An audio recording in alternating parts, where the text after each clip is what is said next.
ایثار و فداکاری۔ اعلیٰ اور مقدس مقاصد کی اہمیت عقل سلیم کے حامل افراد کی نظر میں جان و تن اور مادی منصب اور مقام سے زیادہ ہے۔ ایسے مقاصد میں کامیابی اسی کا حق ہے جو اپنے مقصد کی راہ میں اپنی زندگی اور دیگر مادی چیزوں کی پرواہ نہ کرے۔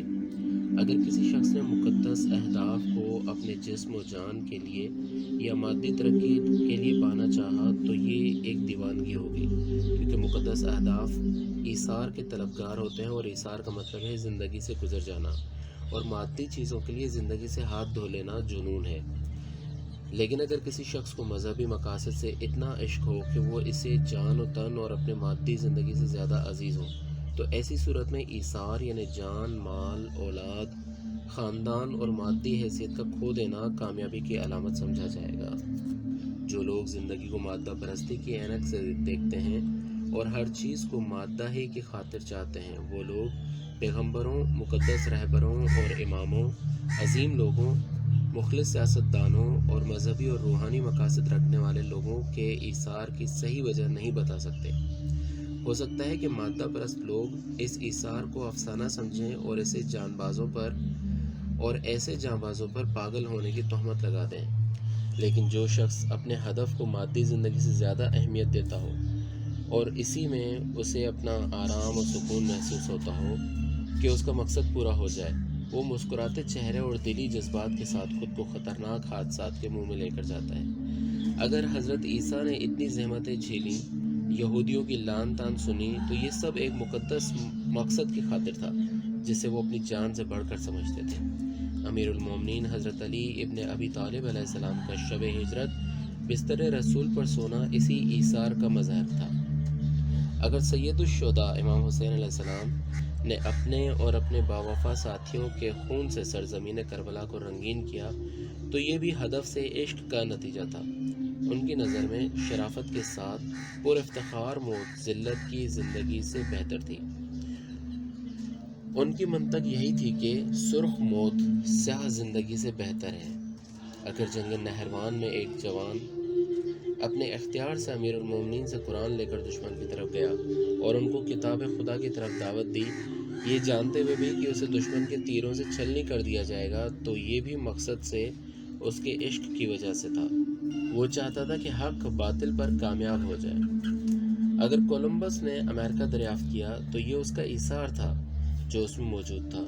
وہ ایک ماہر جہاز راں تھا۔ 14 سال کے سن سے ہی وہ کئی بار بحیرہ روم کا سفر کر چکا تھا۔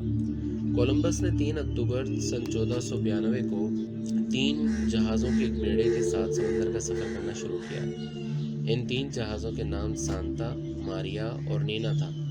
بہت تکلیفوں، ہولناک سمندری طوفانوں، بیماری اور جہازوں کے کارکنوں کی ناراضگی کو جھیلنے کے بعد آخرکار وہ 12 اکتوبر کو امریکہ کی سرزمین پر اترا۔ اگر 6 اپریل 1909 کو رابرٹ ایڈون پیری قطب شمالی پہنچا تو یہ اس کا ایثار تھا۔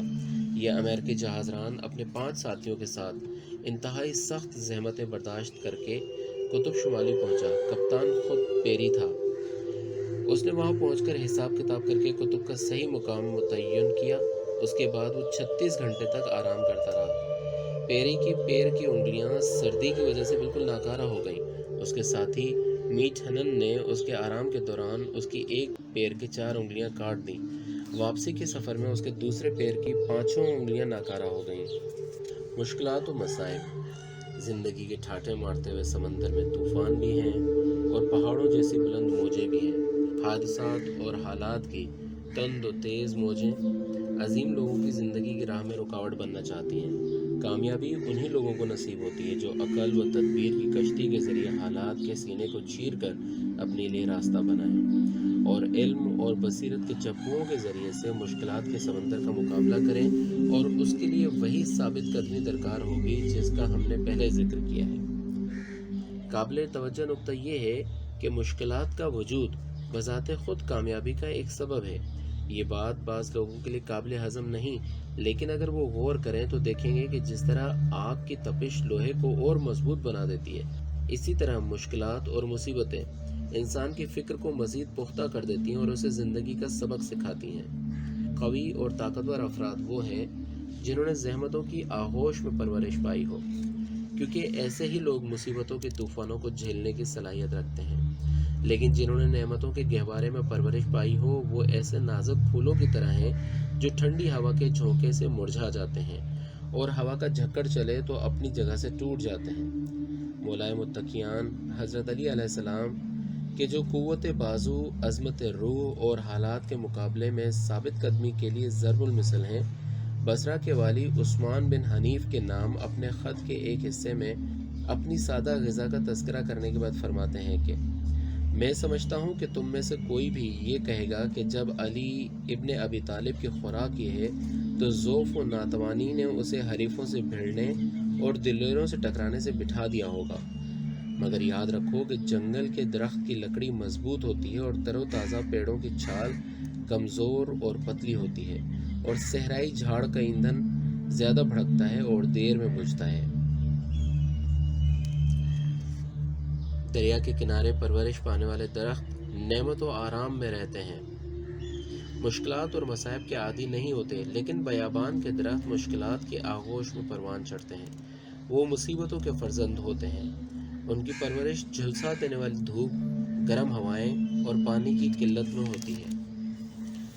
جو قومیں پہاڑوں کے دامن میں رہتی ہیں وہ ان قوموں سے زیادہ قوی اور طاقتور ہوتی ہیں جو شہروں اور قصبوں میں زندگی گزارتی ہیں۔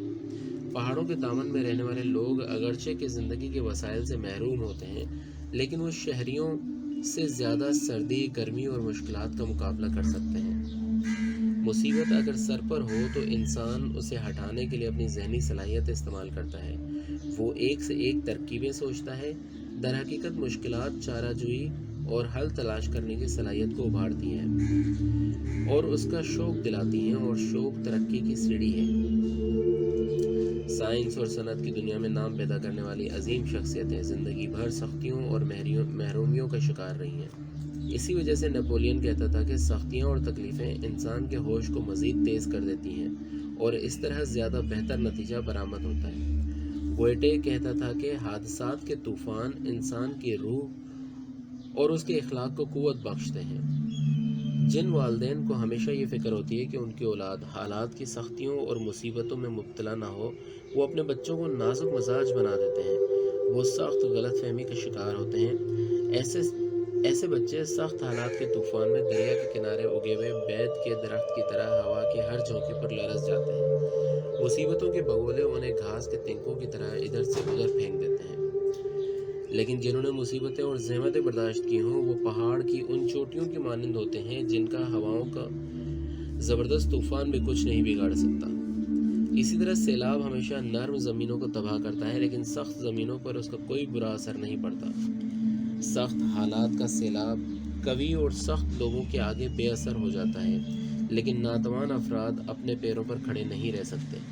زندگی میں مصیبتیں انسان کے لیے تجربات کا ایک ذخیرہ فراہم کرتی ہیں اور مستقبل میں اس کی ترقی کا ایک وسیلہ بنتی ہیں۔ انسان تجربے مشکلات سے ہی حاصل کرتا ہے، اور ان تجربوں کی روشنی میں وہ مسلسل ایسے کام کرتا ہے کہ سختیوں سے اسے فائدہ ہی حاصل ہو۔ وہ مشکلات کے پہاڑوں کو اپنے پیروں تلے رونتا ہوا آگے بڑھتا ہے، کوئی مشکل اس کی ترقی کی راہ میں حائل نہیں ہو سکتی۔ جب مصیبتوں کے تیر اس پر برستے ہیں تو وہ سینہ سپر ہو کر خندہ پیشانی سے ان کا مقابلہ کرتا ہے۔ نائچے کہتا ہے کہ میں تجھ سے اتنی محبت رکھتا ہوں کہ تیرے لیے رنج و غم کی آرزو کرنے لگتا ہوں۔ اس سلسلے میں تجھ پر رحم نہیں کرتا کیونکہ میں تجھ سے محبت رکھتا ہوں۔ تو جانتا ہے کیوں؟ اس لیے کہ میں چاہتا ہوں کہ تیری چھپی ہوئی صلاحیتیں بیدار ہوں اور تو سخت حالات کا مسلح روح کے ساتھ مقابلہ کرے۔ ناصر خسرو کے بقول جب تک انسان رنج و سختی نہ دیکھے اس وقت تک وہ کب مکمل ہوتا ہے، اور جب تک ہوا نہ چلے اور بارش نہ ہو اس وقت تک پھول میں خوشبو کہاں پیدا ہوتی ہے۔ اگر ہم کہیں کہ اولاد کی کامیابی زحمت اور مشقت میں پوشیدہ ہے تو ہم نے کوئی فضول سی بات نہیں کہی، یا اگر ہم کہیں کہ فولاد آگ میں جا کر اور مضبوط ہو جاتا ہے اور چاقو سوہان کے سخت دندانوں سے رگڑ کھا کر تیز ہوتا ہے، تو یہ سب ایک ہی بات کی مختلف مثالیں ہیں۔ ایرانی قوم کا بہادر شخص نادر شاہ دنیا کا ایک مانا ہوا فوجی تھا۔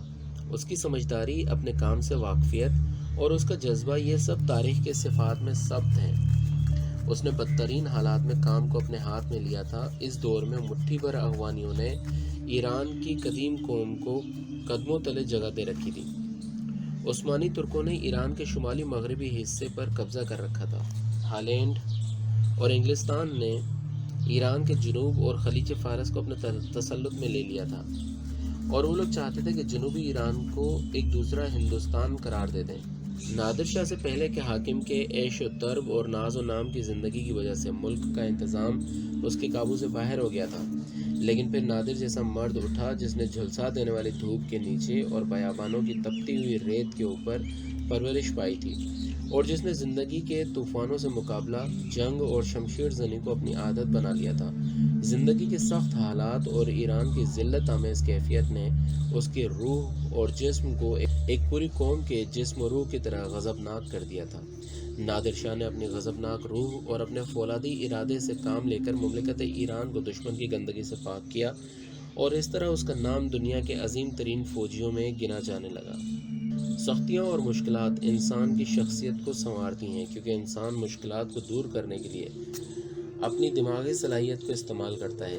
اسی وجہ سے دانشور لوگ کہتے ہیں کہ کھیل کود بچوں کی دماغی صلاحیت کو ایک طرح سے ابھارتے ہیں، کیونکہ بچہ کھیل کے دوران مشکلات کا سامنا کرتا ہے تو اپنی فکر کی طاقت کے ذریعے ان مشکلات کو دور کر دیتا ہے۔ اس اعتبار سے جب تک مشکلات کے طوفان نہ آئیں اس وقت تک بہت سی صلاحیتیں ابھر نہیں پاتی۔ سختیاں اور مصیبتیں ایک سخت استاد کی حیثیت رکھتی ہیں، جس کی وجہ سے امتحان کا نتیجہ بہت اچھا نکلتا ہو۔ مادہ پرست اعتراض کرتے ہیں کہ وہ کہتے ہیں کہ خدا بہت مہربان ہے تو اس نے انسان کو بلاؤں کے درمیان کیوں گھیر رکھا ہے؟ ان سب مصیبتوں کا فلسفہ کیا ہے؟ یہ مصیبتیں اور بلائیں خدا کے عدل و انصاف اور رحم و کرم سے کس طرح سازگار ہیں، جس کا دعویٰ یہ خدا پرست لوگ کرتے ہیں؟ لیکن ان مادہ پرست لوگوں نے ایک نقطے سے غفلت برتی ہے، اور وہ یہ کہ ان مصیبتوں اور بلاؤں کا ایک نفسیاتی فائدہ بھی ہے، اور وہ یہ کہ انسان جب تک مصیبتوں سے روبرو نہ ہو اس وقت تک اسے راحت اور تندرستی کی اہمیت کا علم نہ ہوگا۔